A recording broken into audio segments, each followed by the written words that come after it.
മാർക്കോസിന്റെ മകന്റെ എയർ കൊണ്ട് ചത്ത മത്തായിയുടെ കോഴി ഇരു വീട്ടുകാരും തമ്മിലുള്ള കലഹത്തിന് കാരണമായി അല്ലേ? അപ്പൊ പരീക്ഷയ്ക്ക് കാരണം ചോദിച്ച ഇത് എഴുതണം കേട്ടല്ലോ. എടേ ഇന്നലെ ക്ലാസ്സിൽ വന്നപ്പോ ലൂസിയുടെ ഹെയർ സ്റ്റൈൽ കണ്ടായിരുന്നോ? ഞാനത് കണ്ട് ചിരിച്ച് ചത്തടി.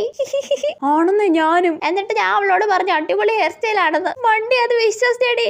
അത് കേട്ടപ്പോ അവളുടെ ജാട നീ കണ്ടായിരുന്നോ? എന്റെ പോന്നെ നീ ചിരിപ്പിക്കല്ലേടി. അയ്യോ മിസ് നോക്കുന്നു. ഇവളെന്തേലും പറയട്ടെ, ഞാൻ ഇവളെ മൈൻഡ് ചെയ്യാതിരിക്കാം, അതാ നല്ലത്. അവളുണ്ടല്ലോ ഇന്നലെ അവളുടെ കണ്ണട തലയെ വെച്ചിട്ട് കണ്ണട കണ്ടില്ലെന്ന് പറഞ്ഞ് നടക്കുമായിരുന്നു. മിസ്സേ ഞാൻ ക്ലാസ്സിൽ ശ്രദ്ധിക്കുക കേട്ടോ. ഇവളെ ഇങ്ങനെ വർത്താനം പറയുന്നത് ഞാൻ നേരത്തെ മുതലേ ക്ലാസ്സിൽ ശ്രദ്ധിക്കുന്നുണ്ടായിരുന്നു. ഈ ലൂസി മിക്കി രണ്ട് ചക്കിക്കത്ത ചങ്കരന്മാരാടി. എടിയൊന്നും മിണ്ടോതിരിക്കടേ. ഇതോ മിസ് നിന്നെ തന്നെ നോക്കിയിരിക്കുക. ക്ലാസ് റൂം ഇത്ര സൈലന്റ് ആയിട്ട് നിനക്ക് ഈ വർത്താനം ഒന്ന് നിർത്തിക്കൂടെ മാക്രി? എടാ ഞാൻ പറയുന്നൊന്നും നീ കേൾക്കുന്നില്ലേ? നീ എന്താ കുറ്റം പറയാത്തെ? ആരുടെയെങ്കിലും കുറ്റം പറ. എടാ കുറ്റം പറയടി. Amrita stand up. അയ്യോ അതെ മിസ് പൊക്കി. എടി കള്ളിനി ഇത് മോളെ, വെറുതെ അല്ല നീ മിണ്ടാതെ പതുങ്ങിയിരുന്നല്ലേ ദുഷ്ടത്തി.